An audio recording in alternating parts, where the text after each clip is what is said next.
Hello, it's Lexi at Cozy Tea Cafe over on Bookstagram. Today I'm going to be summarizing Quicksilver by Callie Hart. The next book in this series is Brimstone. It comes out November 5th of 2025, I believe.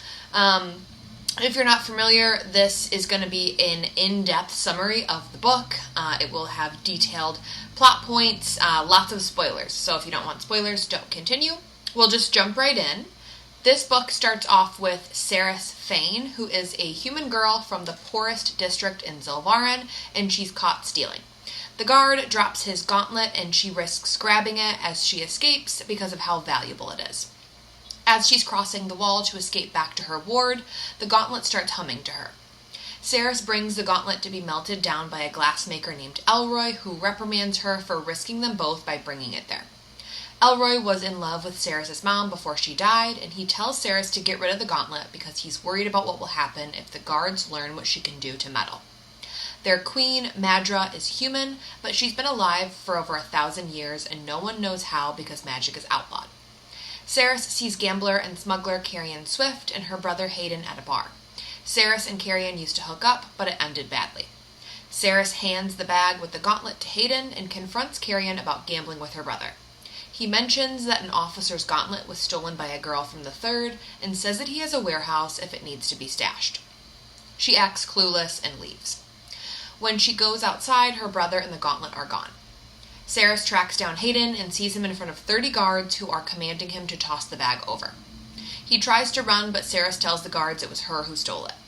Ceres' mom used to harbor rebels, and they taught her how to fight, so when they try to arrest her, she's able to kill 2 guards and injure another.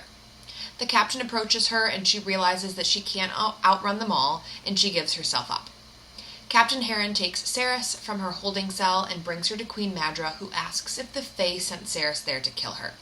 Ceres is confused and denies this, but Madra says that she'll make an example out of the Third and will kill all of them after killing Ceres.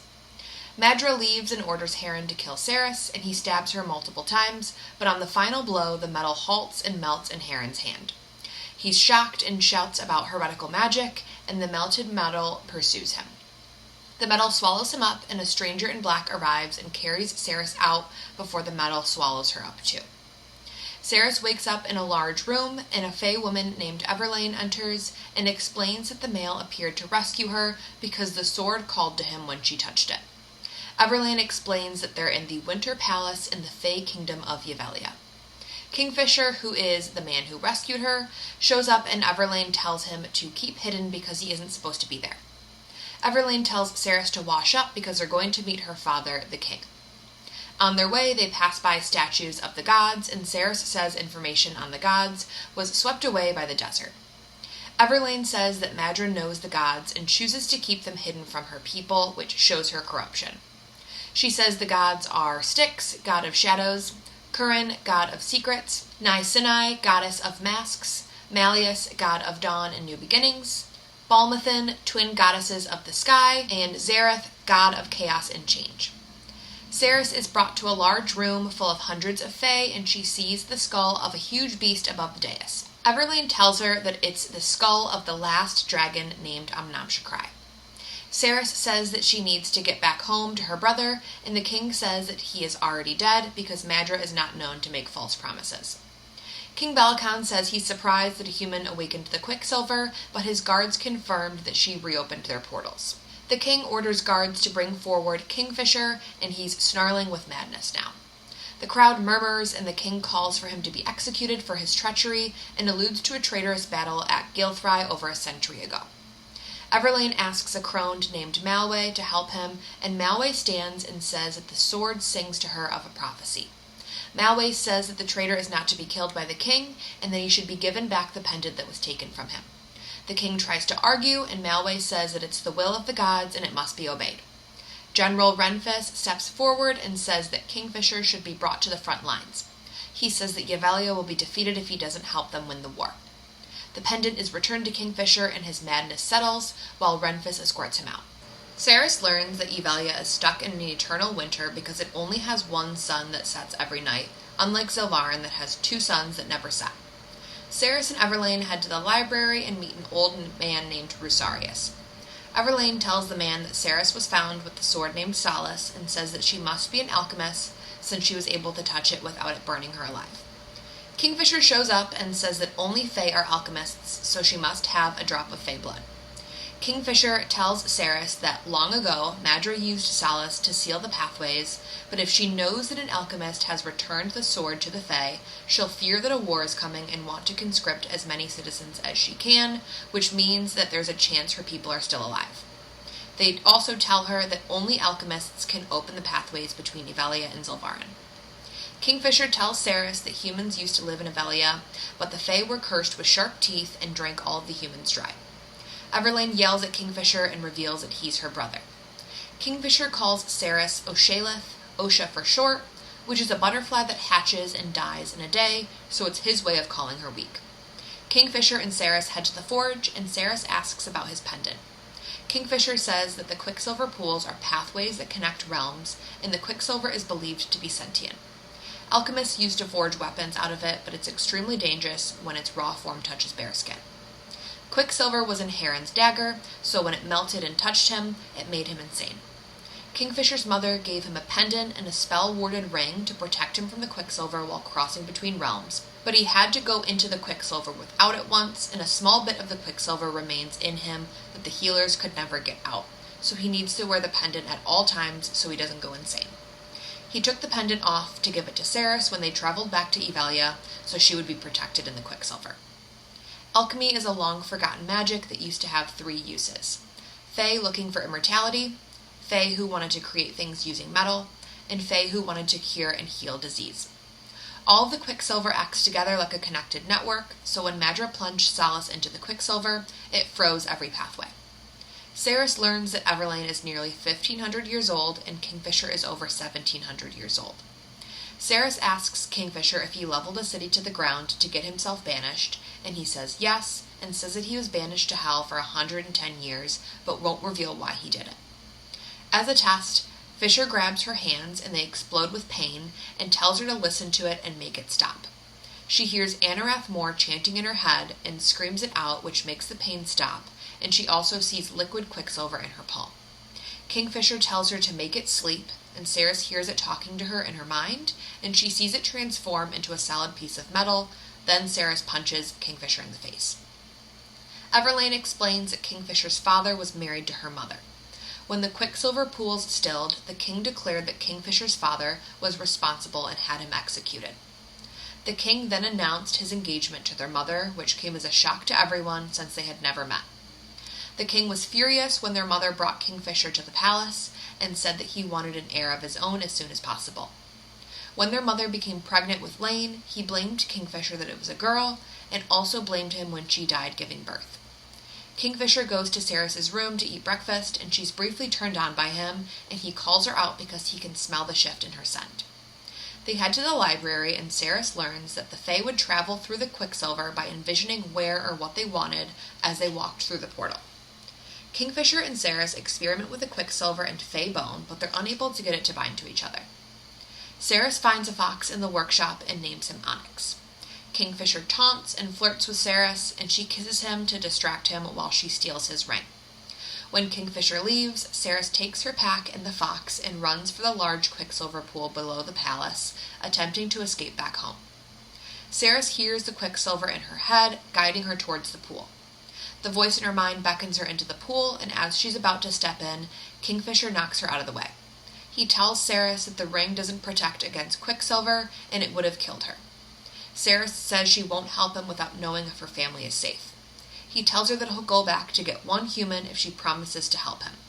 She agrees, but only if he gets 2 people, Hayden and Elroy. He says that she has to choose one because he only has 1 relic and he can't go back through the Quicksilver without it twice in 1 day, or it will kill him.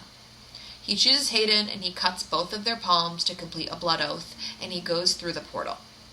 Kingfisher appears back through the Quicksilver with an unconscious man, and Ceres realizes that it's not Hayden, it's Carrion Swift. Kingfisher tells her that the scent of her blood from the blood oath led him to this guy, and when Fisher asked him if he was Hayden, he said yes.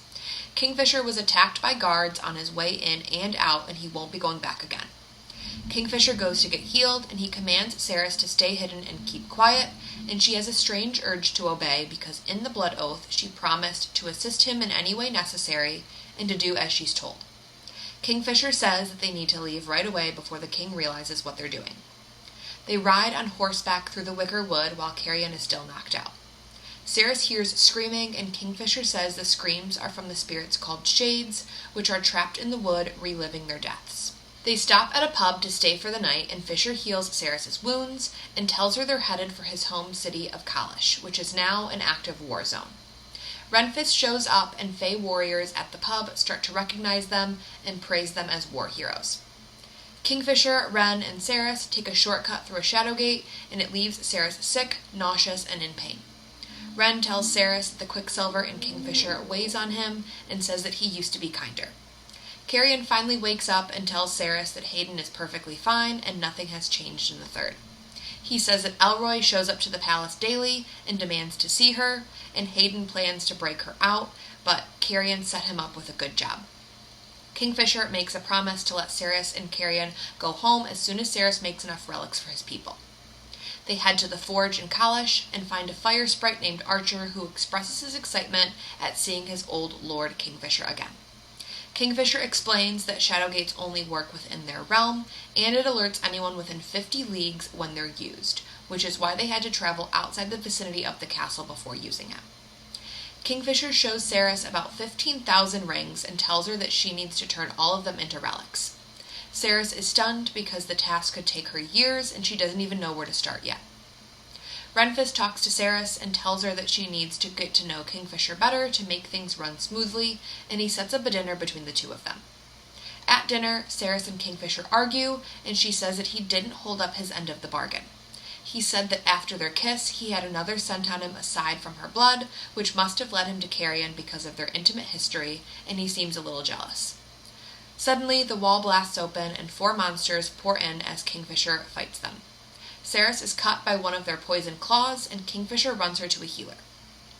Ceres wakes up and learns that the monsters were mindless vampires called feeders, and silver is the only thing that can kill them, but it's embargoed by the king. Kingfisher says that he's leaving for a week and commands Ceres to stay in bed while she heals, and she has to obey because of the oath.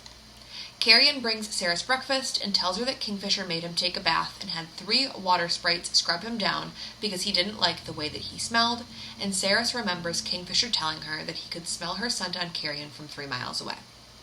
They arrive at the war camp across the river from Amontreath, the enemy's fortress. After training with Renfis, Ceres meets Fisher for dinner and he kisses her. Renfis takes Ceres and Carrion to the war tent, and when Kingfisher shows up, some of the soldiers start berating him for abandoning them. A soldier named Danya attempts to stab Kingfisher, and Ceres shouts for her to stop, and her sword splinters into pieces. A horde of enemy vampires tries to attack their camp, and a warrior named Malcolm asks for Kingfisher. Kingfisher takes Ceres through the shadow gate and back to his house. He explains that Malcolm is a Fae vampire hybrid. The Fae were cursed long ago and turned into vampires like Malcolm. When a cure was created, most Fae took it, but others, like Malcolm, wanted the immortality and power the curse granted them, and they refused the cure. When a vampire drains a Fae or human, that person comes back as an undead vampire, without their soul. Ceres asks if he was with Malcolm all those years, and he looks pained and says that he can't answer her. She realizes that he must be bound by a similar oath to not speak about it, and his apparent disdain towards everyone around him is just a mask to protect them. She confronts him about pushing people away, and they end up sleeping together. Fisher offers to get Ceres a contraceptive tea, and Ceres says that all the girls in her ward were sterilized when she was younger, including her. Renfis asks Ceres for help removing Danya's sword shards from a stone. Ceres asks if Danya can just have a new sword made, and Renfis explains that it was imbued with magic and was a Fae heirloom, so it can't be remade. Ceres senses that there's Quicksilver in the metal of the blade, and Renfis says that alchemists can only manipulate metal if it has at least 5% Quicksilver, and Ceres understands that this is why metal is so hard to come by back home, because Madra didn't want anyone to use it against her. Ceres tells a soldier named Lorith that Kingfisher is lying to her about something, and he says it's impossible for Fae to lie because they swear an oath on their 21st birthday. Lorith tells Cerys more about the curse and says that drinking blood is still possible for the Fae, but it's sexual and very taboo. Lorith says that he used to be a musician, and Kingfisher found him after a vampire attack and personally tended to him. Lorith had too much venom in his blood to survive, so Kingfisher performed an ancient rite to make him his blood brother and give him a piece of his soul to save him. If Lorith dies first, the piece of Fisher's soul will be returned to him, but if Fisher dies first, his soul will be trapped in their world until Lorith dies and the piece of his soul can be returned to Fisher. Lorith says he would never condemn Fisher's soul, so if Fisher dies first, he'll make sure he goes with him.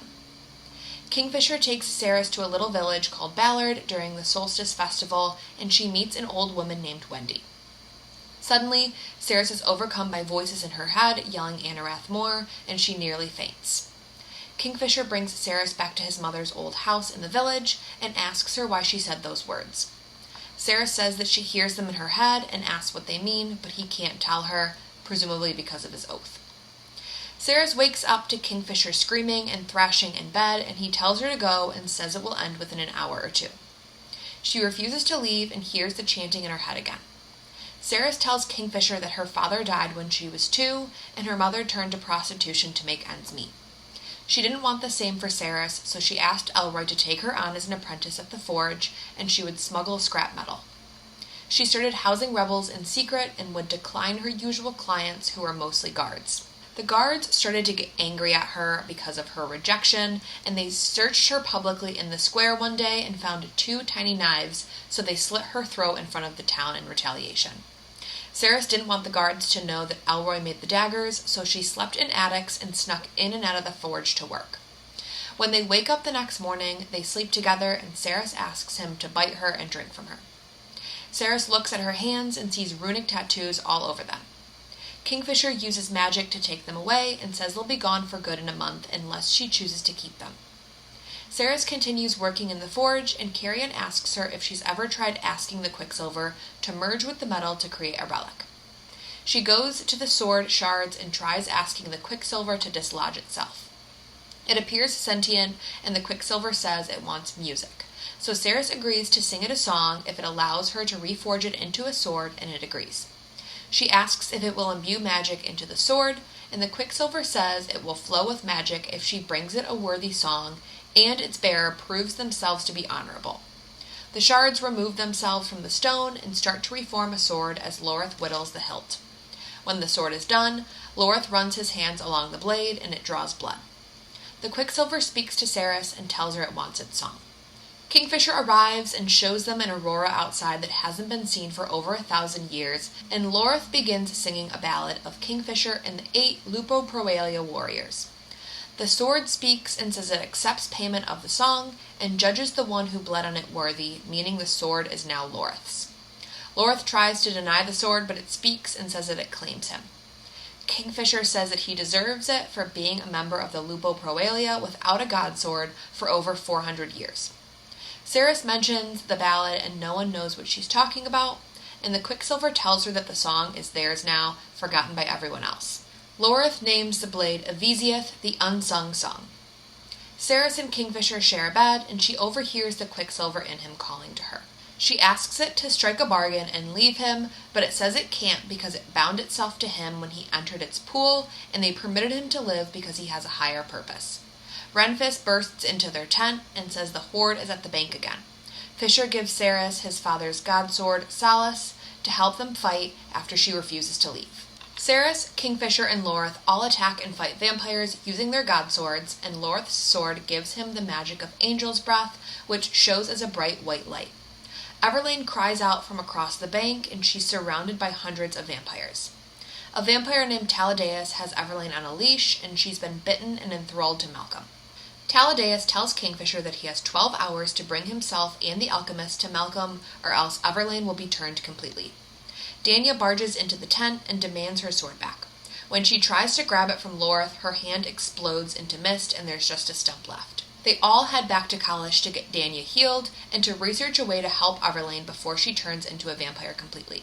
Back at Kalish, Danya scolds Cerys for sitting next to Kingfisher and makes a scene about them sleeping together, then faints from her injuries. Ceres tries to make the relics, but the Quicksilver won't enter into a bargain because it doesn't want to be a relic. The Quicksilver hears Carrion mention a secret, and it tells Ceres that it will trade in secrets. She tells the Quicksilver that she doesn't want to go home anymore, she wants Elroy and Hayden to come here, and the Quicksilver binds and transforms into a ring. The healer, Taelena, enters, and Ceres sees runic tattoos on her hands. Taelena says it's Fae wedding custom to tattoo blessings on their hands and hope that they come true on their 5th anniversary. Ceres asks if they ever just show up, but Taelena says no, they used to when true mating bonds existed, but not anymore. Ceres asks about script tattoos, and Taelena says that they're a blessing from the gods, and the lovers who receive them always had tragic fates, with one of them dying, but she says that these are just fairy tales. Ceres confronts Kingfisher and asks him why he hasn't said her name until last night, and he says that originally it was because he hated that she represented his own weakness and vulnerability. Kingfisher's mother was an oracle and told him that his mate was coming when he was younger and showed him visions of her, but he knew that Malcolm would use her to hurt him. He tells her the real story of the O'Shaleth butterfly that he nicknamed her after. The butterfly hatches once in a Fae lifetime up in a wasteland where no other life grows. Once every 1,000 years, the butterfly hatches, and the bravest Fae travel and shield the O'Shaleth cocoons with their bodies while they hatch. They glow with an ethereal light and sing a song that's capable of healing. Then they mate, lay their eggs, and dance. Many Fae die protecting them, but it's considered a sacred rite. O'Shaleth means most sacred in Old Fae, which is why he gave her that nickname. Kingfisher tells her that he's getting worse and the ring isn't helping him much anymore. It's warded with spell work, and there isn't another witch powerful enough to make a new one. He says that he'll continue to get worse, and he refuses to bond her with that fate looming. He reveals that he plans to die before the madness takes him completely, and Ceres says that she won't accept that and she'll keep trying to find a cure. Danya, Ren, Lorith, and Kingfisher go to a witch encampment to find a witch to break Everlane's enthrallment. Kingfisher convinces a witch named Ishabal to come back and help them. That night, Kingfisher and Ceres sleep together and say that they love each other. When Ceres wakes up, she sees that Kingfisher is gone, and he left a note telling her to go back to Kalish through the Shadow Gate and says that he'll send Lane through as soon as he can. He tells her to sedate Lane so Ishabal can break her enthrallment, and he tells her to convince Lorith to keep living when he dies and to tell Renfis he's sorry. He releases her from her oath, but hopes she'll make as many relics as she can for his people. Ceres shows the rest of them the letter, and Carrion suggests going through the portal to save Kingfisher after Everlane passes through, but says that he wants a sword made first. In the forge, Carrion tells the Quicksilver a joke in exchange for turning into a sword, and Carrion names it Simon. Suddenly, Everlane crashes through the Shadow Gate, and they scramble to get through the gate before it closes again. They drop into black water, and Carrion and Ceres are heavily injured on impact, but Lorith shields himself and is uninjured. They climb to the top of the cliffs and see a huge amphitheater with thousands of people chanting Anarath More, which we finally find out means release us. Ceres sees Heron, the captain of Madro's guard, with Quicksilver eyes, and he tells them that this is the first circle of hell. Hundreds of feeders are heading for them, and Heron opens up a vortex and beckons them in before the games start. Ceres hears Kingfisher's voice in her head, begging her not to come. Ceres is transported through the portal and sees Kingfisher bloody and slashed, and Malcolm with Belicon and Madra on either side of him. They say that their triumvirate is reunited, and Belicon reveals that he always knew Madra was the one who closed the Quicksilver gates. Belicon is not really at war with the vampires. He uses the conflict to feed Fae to Malcolm's army. Ceres realizes this is why Belicon embargoed silver, because it's the only thing that can kill the vampires. Belicon says that Kingfisher killed all of the people in the stands, and he then releases Fisher from his oath of silence so he can tell everyone what happened at Gilthry. Kingfisher explains that his army was drawn away to a battle as a distraction while a horde of feeders marched on Gilthry. His army was too late to intercept them, and the horde made it into the city. Kingfisher went off to stop Malcolm, but found Belicon instead, and that's when he found out that Belicon had killed his mother and that Belicon was allied with Malcolm.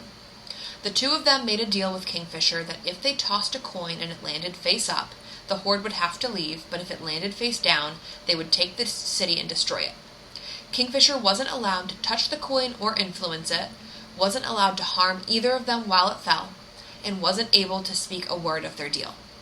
Malcolm caught the coin before it ever hit the ground, so the horde descended on the city and either killed or drained everyone inside. Kingfisher barricaded the city and burned it to the ground because all the people inside would have turned into vampires and joined Malcolm's army. Malcolm created a labyrinth within a coliseum and hid the coin at its center, then filled the stands with the souls of the Fae he had killed. If he found the coin and made it fall to the ground, he would end the Fae's suffering. After 55 years, Kingfisher reached the center of the labyrinth, and it took him another 8 years to search for the coin, but he never found it. When the Quicksilver pool opened, Kingfisher's father's sword called to him, and he jumped into the labyrinth's pool. After finishing his story, Kingfisher disappears into shadows, grabs Solace, then stabs King Bellicon. Kingfisher tells Carrion, Lorith, and Cerys to run into the labyrinth, but it's full of demons and shifting walls. Kingfisher tells Cerys that she needs to sense the Quicksilver pool in the middle of the labyrinth to guide them out. They make their way past a blind demon who senses movement, and they kill it. They reach the center and find thousands of coins. Malcolm appears with Bellicon and Madra despite being stabbed and reveals that they can't die unless you kill them all. Carrion baits the triumvirate to distract them, and Kingfisher tells Cerys to try and sense the correct coin. Malcolm bites Carrion and pulls away shocked. Carrion says that he used to be known as Carrion Dianthus, firstborn son of Rurik and Amelia. Malcolm chokes and says that he was tricked into drinking Dianthus blood. Smoke starts pouring out of Malcolm's mouth while Cerys runs towards the coin. Cerys asks the Quicksilver to help her, and she claims Kingfisher as her mate, which causes the tattoos to reappear on her hands. The Quicksilver guides Cerys to the demon from earlier and says the coin is inside its mouth. Cerys pulls the coin out, but Malcolm grabs her hand and takes the coin. He looks at her tattoos and reads them off as earth, air, fire, water, salt, brimstone, and quicksilver. He says it's the full gambit, and she's the most powerful alchemist he's ever seen. She says she won't help him, and she stabs Malcolm in the throat. He punches a hole into Cerys' gut, and she uses the distraction to steal his coin pouch, and she flips the coin into the air, then lets it fall to the ground. The dead Fae and the labyrinth turn to ash, and Malcolm attacks her. Cerys uses Solace to cut off Malcolm's head, and Kingfisher speaks into Cerys' mind and tells her that Madra jumped into the Quicksilver pool to escape, and Lorith and Carrion are dealing with Bellicon. Cerys passes out, and when she wakes up, she sees Taladeus and Kingfisher. She's dying from her wounds, and Kingfisher says that he'll give her another part of his soul, but Taladeus says he can't because he gave too much to Lorith. Cerys forbids him from doing it, and Taladeus says that there's another way. Since Taladeus is Malcolm's second, he can turn Cerys without her turning into a feeder. As she's about to die, Taladeus bites Cerys, and she hears the Quicksilver in her head, and it asks if she wants to stay in this world or move on to the next. She says she wants to stay, and it tells her it wants to call in its favor and have an audience with her. Cerys is hurled through the labyrinth and into the Quicksilver pool, and on the other side, she overhears female voices who say that they're Corcoran and reveal themselves to be Baal and Methan, the twin goddesses. The twins bring Cerys to their father, Zareth, the god of chaos. He says that he's been waiting for an alchemist like her to come along and reset the balance and clear the way for what's to come. He shows a tree that represents the universe, with each leaf representing a realm, and some are diseased with rot and need to be destroyed. He consulted the fates and was intrigued when he saw Cerys and Kingfisher's connection. Cerys was supposed to be born Fae, but he attempted to sway the fates and had her born as a human in another realm. He watched as their paths defied nature and led to each other, showing that even he couldn't stop their bond. Zareth says he wanted to keep them apart because bonds as strong as theirs create a spark of power which results in the tree dying. Zareth says that there's no path that leads to life, but there are multiple paths that lead to uncertainty, and even he can't see their outcomes. Zareth says that the God's Bond tattoo protects them from his siblings who would rather kill Kingfisher and start fresh with a new tree. Zareth says if Cerys truly accepts Kingfisher as her mate, she will have to agree to have her thread cut from the universe, meaning no god can affect her future. Cerys agrees, and he pushes her back through the Quicksilver. Cerys wakes up with both pointed ears and sharp teeth, half Fae, half vampire, the first anyone has ever seen.